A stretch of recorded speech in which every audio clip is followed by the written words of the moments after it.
ৰাখিব লাগিব। মণি ক'ত আছে? আমাৰ মন মগজত। সেইকাৰণে মনত য'ত কোট আছে, মন মগজত মণি কোট আছে, মণি ক'ত আছে? সেইকাৰণে অশ্বস্থামাৰ মণিটো কাঢ়ি লৈ গৈছে। কিহৰ মণি? জ্ঞানৰ মণি। একোজন ব্ৰাহ্মণৰ সন্তান হৈ যদি তুমি এই গৰ্ভৰ শিশুবধ কৰিবলৈ আহিছে, তোমাৰ ইমানখিনি জ্ঞান নাই, গতিকে তোমাৰ জ্ঞানৰ মণি মই টানি লৈ গ'লোঁ। ভগৱন্তই কাঢ়ি লৈ গৈছে। আমাৰ জ্ঞানৰ মণি তেতিয়াই টানি লৈ যাব। আমি প্ৰত্যেকে ব্ৰাহ্মণৰ সন্তান। যদি আমি মায়া কৰ্ম কৰিবলৈ যাওঁ, তেনেহ'লে আমাৰ জ্ঞানৰ মণি গুচি যাব। আমাৰ সেইকাৰণে কৈছে কৃষ্ণৰ চৰণত অৰ্পণ হোৱা, তেতিয়া জ্ঞানৰ মণি থাকিব। এই জ্ঞানৰ মণিকণ সদায় ঢাকি ৰাখিব লাগিব। সেইকাৰণে মণি কোট ঢাকি ৰাখিব লাগিব। ইমান তাৎপৰ্য কথা আমাক কৈছে। সেইকাৰণে সকলোকে সমান চকুৰে চাবৰ কাৰণে ধুনীয়াকৈ মাজত সেওঁতা ফালি দিলে, পাছফালে খোপা দি দিলে। জীৱনত কোনোবাই যদি গালি দিয়ে, সেইখিনি বান্ধি ৰাখিবা, কেতিয়াও তুমি দলিয়াই নিদিবা। যিসকল নাৰীয়ে বান্ধি ৰাখিলে, সেইসকল নাৰী সতী হৈ পৰিলে। সতী সাবিত্ৰী, বেলেগৰ নহয়।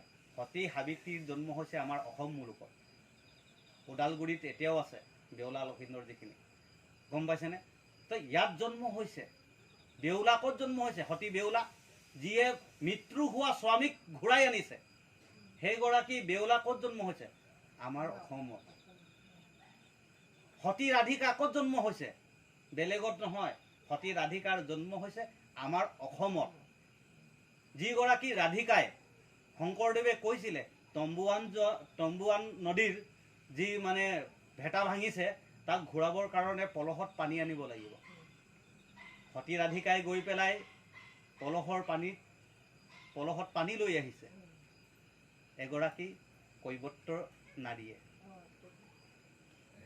কি এনেকুৱা এখন মহত্ব আমাৰ অসম দেশ, যিগৰাকী নাৰীয়ে নিজৰ স্বামীৰ মৰ্যাদা ধৰিবৰ কাৰণে মুখৰ পৰা মাত নামাতিলে জয়মতী, আহোমৰ এগৰাকী বোৱাৰী।